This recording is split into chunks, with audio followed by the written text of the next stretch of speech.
This is an instructional video on how to make braided blankets. Here are some samples of some I've already made. Now before we get started, you're going to need a sewing machine that does a zigzag stitch. You're also going to need straight pins and safety pins and a pair of scissors. And also, if you're lucky enough, you can also use electric scissors, which will speed up the process.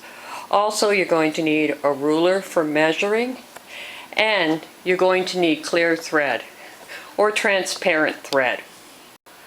Now, you need at least 4 queen size or king size sheets. I usually go to the Goodwill store, Value Village, or any kind of Salvation Army, and I'll pick up sheets. The first one I usually pick up is a pattern. So in this case, I particularly like this pattern. So I blended it with black, white, and gray. And because it's such a small piece, it's not a queen size, I decided to get another pattern, which is the yellow stripe. Now once you get the sheets, you should trim all the edging off that is sewn and open up the seams like I've done here. Okay, so once you're all done all that, then you just throw them in the washer and you're going to get ready to cut. Okay, so once your sheets are washed and dried, you're going to fold them in half and fold them by the longest part so you'll get the maximum length of strips. So the very first strip you're going to measure out 3 inches wide all the way down. And that's the only strip you need to measure because you're going to use that strip to mark the rest of your width on your strips, as you can see here. Now the strip that I measured and cut, I laid it on top of the next part. So I'll use that as my marker strip. I put pins on the end so I know that's the strip that was measured, and I'll just cut it right across. I pinned it down. Electric scissors just speed up the process. Now some people tear their sheets, but I find you get a lot of threads, and this way it takes just as much time because as you get going you're going to be cutting strips very quickly and you don't have to worry about frayed edges or threads. I laid my measured strip on top of the material and then I'll run it across. Now don't worry if it's perfect, it doesn't have to be because these ends are going to be folded in. They just relatively have to be the same width all the way down. Electric scissors, you just lay your measured strip on here and it gets a little easier as you keep going, and it doesn't have to be perfect, but it has to be pretty close to 3 inches wide, and there you're done. Now after you cut all your strips, make sure that all the different colors are about the same length. If not, you might have to add an extra piece, like in this particular color I had to add more. Okay, after you're done cutting your strips, then you're going to iron them. So what you do is you fold the 2 sides in, fold it over, and press. Okay, so like I said earlier, you don't really have to worry about rough edging because it's all going to be tucked inside. Any kind of loose threads that you can't get off, just tuck them inside and fold them over and press. Now after you're finished pressing all your different colors of sheets, you can wrap them up, and I chose DVDs because I had them because it'll keep it flat until you're ready to use. If the material is flawed, like this particular material had some pilling, so I made sure that it was on the inside. That's it for now. Okay, once your strips are pressed, they should look like this. As you can see, I folded them in on both sides toward the center, and then I folded them over. Okay, and pressed them flat. Very important that when you do press them, that the edges are together, like so that it just makes it easier when you're sewing it and you're closing the seams. In order to have the colors flow together, my first braid is going to be 3 gray. My next braid is going to be 2 gray and a print. Then I'll do 1 gray and 2 print. Then I'll do 3 full print. Now to ease out of this, I'll go 2 print, 1 white. 2 white, 1 print, and then I'm into the white. So this is how I have all my colors flow together. And I'll all have them pinned at the top, ready to braid.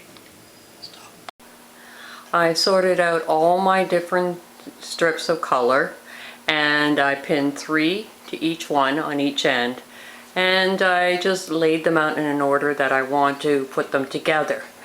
To make an average size throw, I found that 36 different braids are needed to make this blanket. Okay, go. Once you got your strips pinned together at the top, okay, what I do is I'll put a large pin through the pin, and I'll hang it on something that I can work with, just like into this door hook.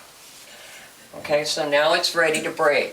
So I start out with the back braid, and I bring it forward, like so, and then I add the middle braid, and then I go down like so.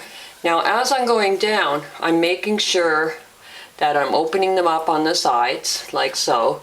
I want to keep my braid flat, and I don't want to keep it tight.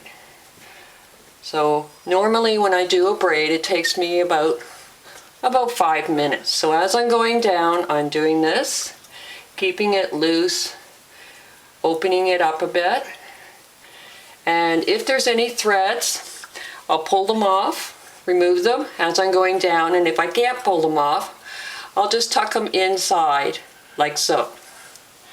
So as I get a little bit further down, because I'm tangling at the bottom, I'll just hang it up and take the weight off the braid. And I'll keep going down until I'm done. Stop, stop. So as you can see, I'm keeping my braid pretty loose. I hung it up as I don't need it. Now once I get to the end, like so, I'm going to pin it. Now don't worry if the ends are not matching, because you're going to clip them in the end. So I'll crisscross it at the end, and I like to keep a little X. I'll put the pin up in the middle so that when I'm stitching it, which will come later on, I'm not going to hit the pin. There you go. As you can see, all my braids are done. I have 36 braids, and the way I did the colors was like it would flow into one another. Now obviously you can do it any which way you like. I have it pinned at both ends. Don't worry if they're not all the same length, because we'll take care of that when we pin them together and start sewing. I started sewing my material. When I first put them together, I had them pinned straight against one another. So what I'll do is I'll just open this up a bit and repin it and make sure my pin stays in the middle.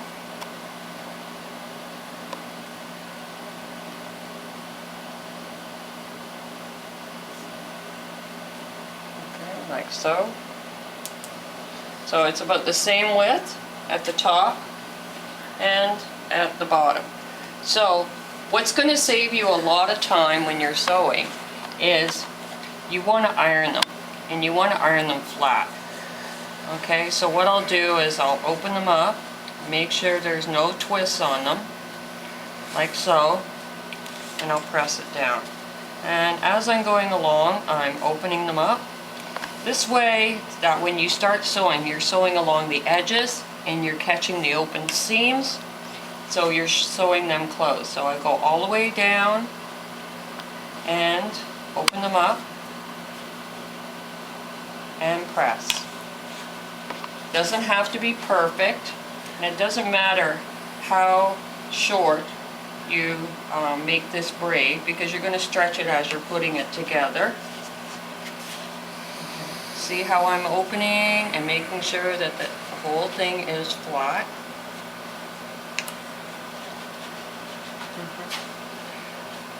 It also helps make your blanket actually puffier in the long run, because you're sewing along this edge and you're creating that look. Now once I'm complete at the one side, I'll flip it over and do the other side. I'm going to pin it at the top, and I'm going to overlap it a bit, okay, just so that I got it caught. And I'm going to pin it at the bottom. Now don't worry about the ends, because these ends are going to be covered with the binding that goes on last. And I'm going to pin it at the end, and then I'm going to pin it in the middle. Now I'm just going to keep it loose so they're both about the same length. And I'll put a pin here. And you put a pin all the way through it. So I'll put one right here. And here. Now we're going to get ready to sew when I get it all pinned up. Okay, so now I'm going to start sewing. So I got my clear thread in my bobbin and my clear thread up top, and I'm going to switch it to the highest zigzag I have here. And I'm going to take my first pin out. Now because my straight pins are in the middle, I don't need to worry about them. I'm going to start sewing all the way down, and I'm going to try to keep them just touching. Now as I'm going down, I'm making sure that they're just touching. Okay, if I have to lift a foot up to adjust, I will. And I'm going to catch it.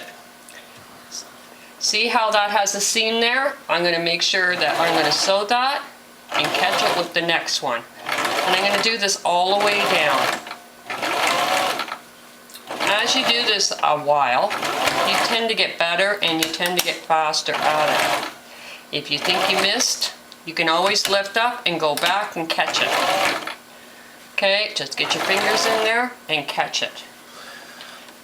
Stop. Go. Okay, so I have 3 pieces on. I'm laying it on my guide here. Because of the way the material is, sometimes you will be pulling a bit, and then sometimes the braids are going to be really loose. But don't let that stop you from pinning it. Just pin the top and pin the bottom. Okay. Now I find it really loose. Maybe it's because I pressed it and I stretched it a bit, but I'll just sort of fit it in like so. Okay, see how you can make it fit? And then I'll pin it.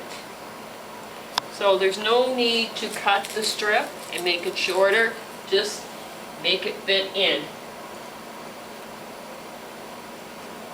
Like so.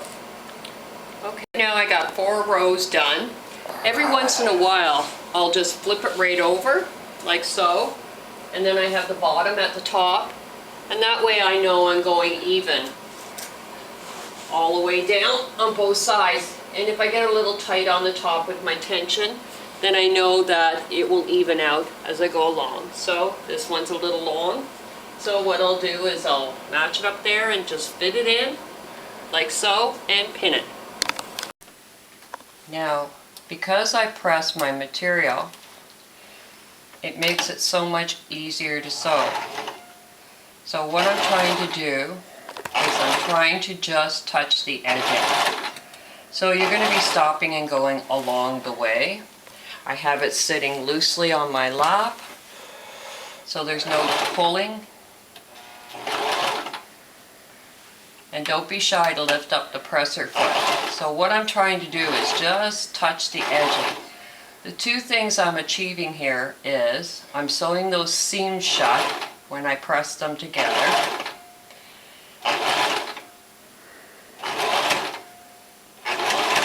Like so.